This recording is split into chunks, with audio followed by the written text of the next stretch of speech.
Mwenye masikio ya kusikia asikie.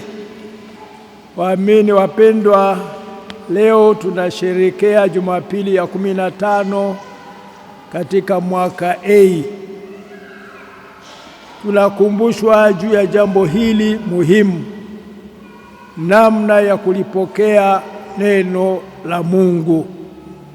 Tutazingatia masomo mawili, somo la kwanza na la Injili. Somo la kwanza limetoka katika kitabu cha Nabii Isaya sura ya 55 mstari wa 10 hadi wa 11. Nabii huyo analinganisha neno la Mungu na mvua. Kisha nyesha husababisha mabadiliko makubwa, si katika mashamba kwa kuyaotesha haraka magugu au mazao. Vyote hukua, vyote huota kwa haraka, na wakati mwingine kwa fujo. Hata wengine hutaka kutumia njia ya mkato ili kupigana vita na hayo magugu. Wengine wanatumia sumu ya kuua eti magugu, na wengine wanatumia kitu wanakiita Roundup ili kuzuia ile kasi ya magugu kuota kwa sababu ya ile mvua. Vivyo hivyo neno la Mungu huwa lina matokeo aina yake kwa viumbe vyake, na hasa sisi binadamu wenye akili na utashi. Ni kwa kutokana na neno hilo la Mungu, wana wa Israeli waliokuwa katika utumwa huko Babiloni walipata tumaini la wokovu wao.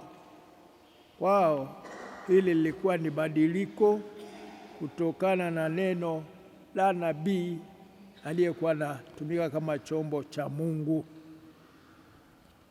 Injili ya leo ni ya Mtakatifu Mathayo sura ya 13 aya ya kwanza hadi ya 23. Katika Agano Jipya, Bwana wetu Yesu Kristo ndiye anayetawala mazingira karibu yote. Hapa Bwana wetu Yesu Kristo anatoa mfano wa mpanzi.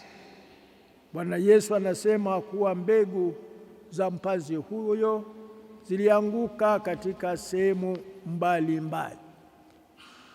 Kuna zilizoanguka njiani, zilipata kuwa chakula cha ndege wanaochunga au kutafuta chakula, au kukanyagwa na wapita njia.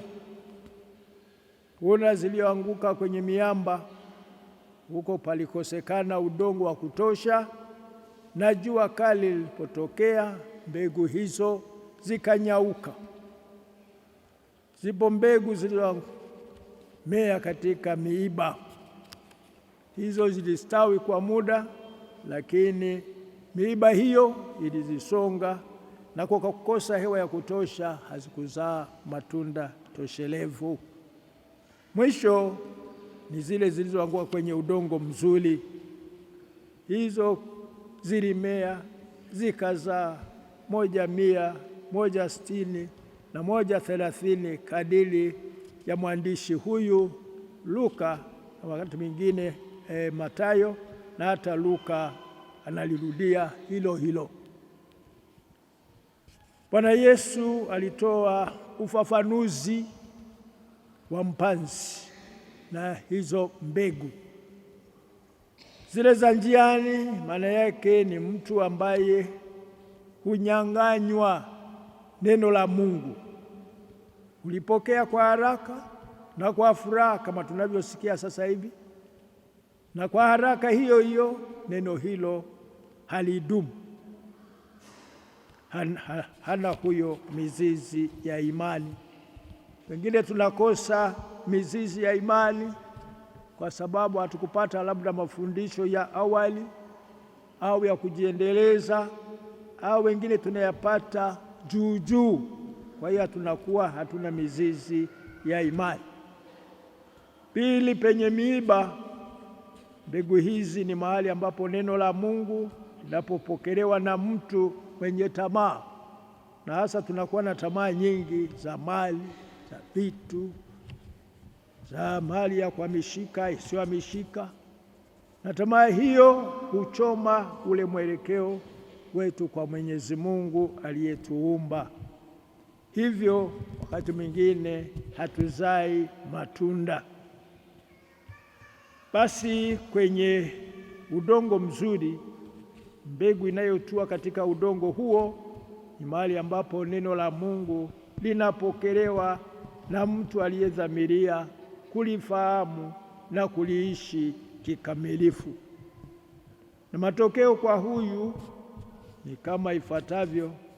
Huyu anapata matunda mengi, mengine 100, mwingine 60 na hata 30, kadiri kila mmoja anavyopokea neno la Bwana. Waamini wapendwa, twaweza kusema wakati huu, tarehe ya leo, tarehe 12 mwezi wa 7 2026, tunapokeaje neno hilo? Kama ilivyokuwa wakati wa kujifunua kwake Bwana wetu Yesu Kristo, kama mpanzi anavyopanda mbegu kwa wafuasi wake, wakati wetu kuna kuwepo na upokeaji tofauti, lakini wafuasi wake ndio wanapaswa kuwa ni mashamba, kupanda katika mashamba yake rehema zake, na tujaza rehema zetu zake kwetu na tuzipokee. Tunazipokeaje rehema hizo? Wawezesha wafuasi wake kudumu kwake, hasa kwa kumwamini, hasa kwa kumtumaini, na hasa kwa kumpenda kwa upole na unyenyekevu. Tena tunahitaji kuwa napokea hayo kwa upole na unyenyekevu wa hali ya juu. Sasa jambo kubwa, Bwana wetu Yesu penda watu wote wawe udongo mzuri.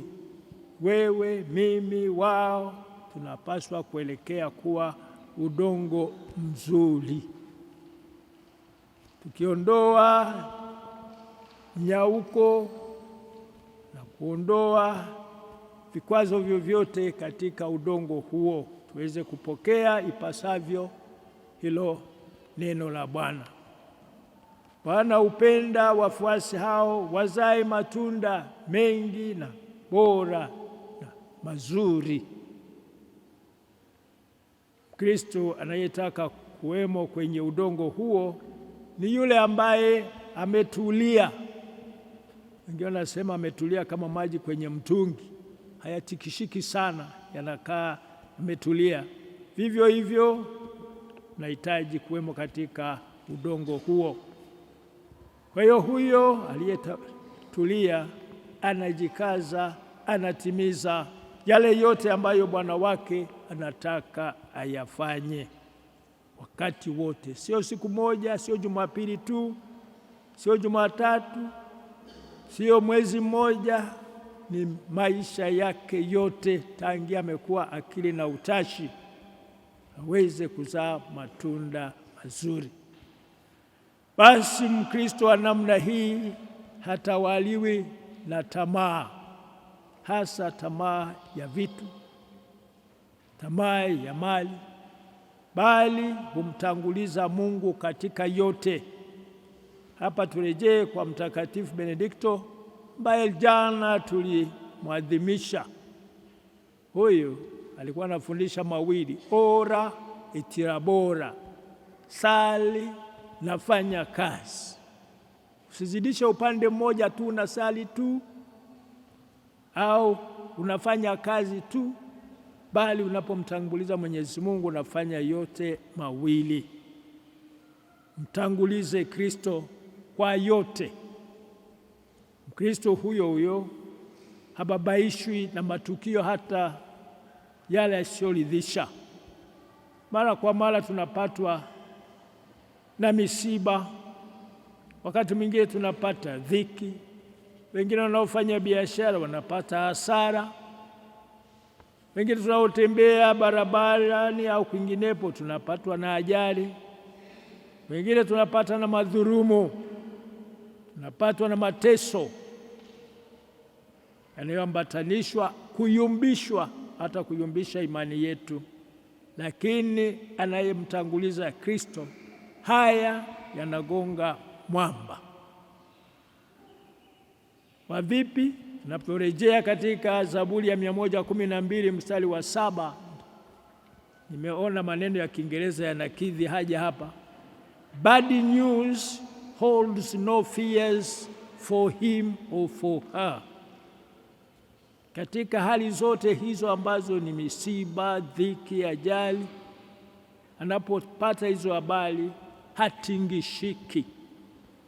Bad news holds no fears for him because he's firm, his heart is trusting Yahweh. Moyo, roho yake inamwamini Mungu peke yake. Kwa hiyo huyu aliyetulia ndiye atakayezaa matunda bora. Lakini kwa kupayuka hapa na pale, kwa kutawaliwa haya na mengine, tutapata shida.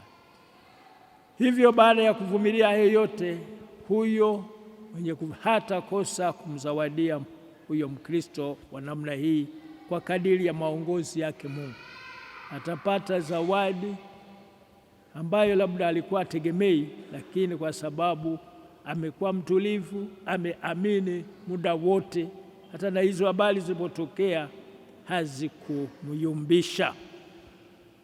Waamini wapendwa, kwa kifupi twaweza kurudia kusema mpanzi ni Bwana wetu Yesu Kristo anayetangaza habari njema.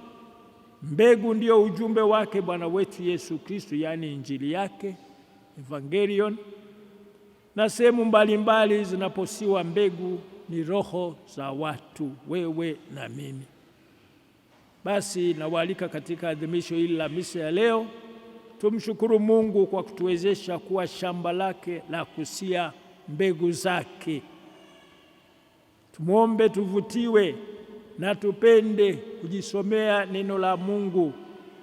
Tulisikilize mwaka 1998 tulipokuwa tunajiandalia kwa ajili ya jubilei kuu ya 2000, tuliambiwa tutenge nafasi ya neno la Mungu, weka sehemu fulani kwa ajili ya kusoma, kutafakari na kulifanyia meditation neno hilo.